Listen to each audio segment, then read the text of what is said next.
Good morning. Yes, we're looking forward to the birth of Jesus at Christmas. We're going to be celebrating it and enjoying it and rejoicing at it. But I said before, even with the child lying in the manger, there is that shadow almost behind. The child is wrapped in swaddling clothes, but not normal swaddling clothes. They were the clothes left in the stable by the innkeeper in case people died who were travelling and staying with him, so he could wrap the body up quickly and bury it. And these were the clothes that the child had been wrapped in. Jesus was swaddled in burial clothes. A strange mysteries. They come down to us all the time, and the mystery goes deeper and deeper. It is said of Jesus that he would rise from the dead. This prophecy was there. It's in the Psalms that he would rise from the dead. You find it in Psalm 16. It is said that he would ascend into heaven. See, all of these truths are included here in the Old Testament. Again, in Psalm 24, he says here his ascension into heaven. It is said he would be seated at God's right hand. Again in the Psalms, in Psalm 68. All of these are things are given to us through the Old Testament, telling us and showing us clearly who Jesus was and what he was accomplishing. And also that terrifying psalm, Psalm 22, when Jesus on the cross cries out in anguish, my God, why have you forsaken me?" He was quoting the scriptures even as he was hanging on the cross. He knew this is what had to happen. Jesus was on the cross from 9 o'clock in the morning until about midday. Then about midday, instead of the sun being bright, the whole world became dark.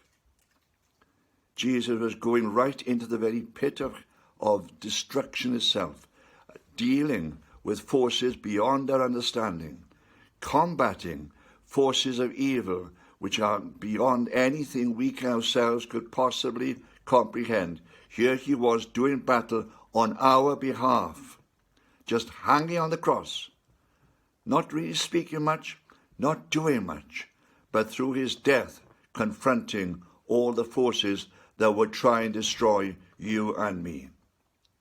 And after 3 hours of darkness, then he cries out, my God, why have you forsaken me?"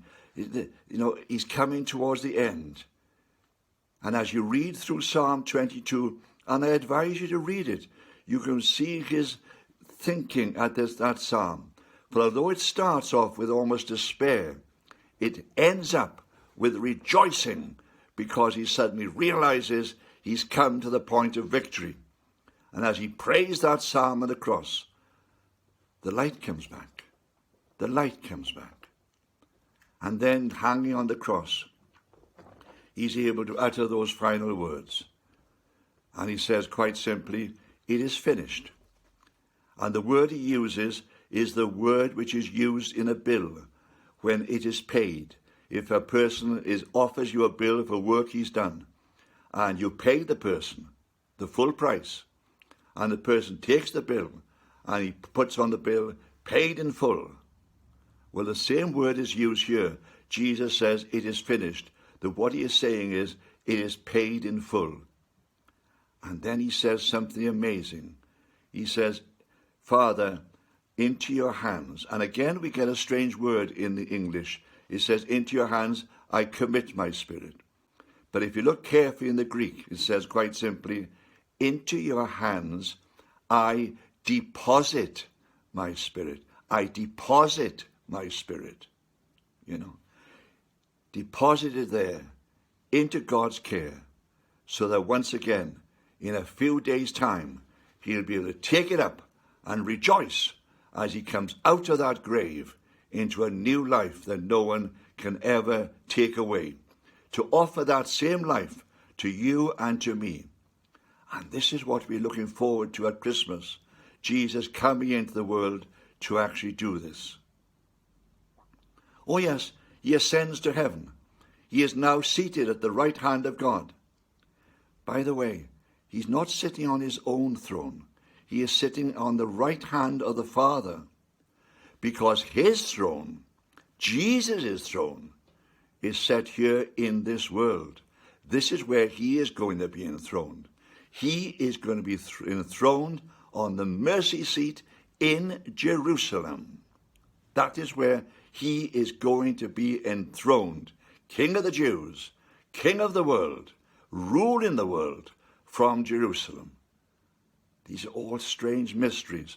And as we look forward to the birth of Jesus, we recognize these mysteries being given to us. Stephen, one of the leaders of the early church, a deacon of the early church, just as he's being stoned, lifts up his eyes and has a vision just before his death. And he says, I see heaven opened and Jesus sitting at the right hand of the Father.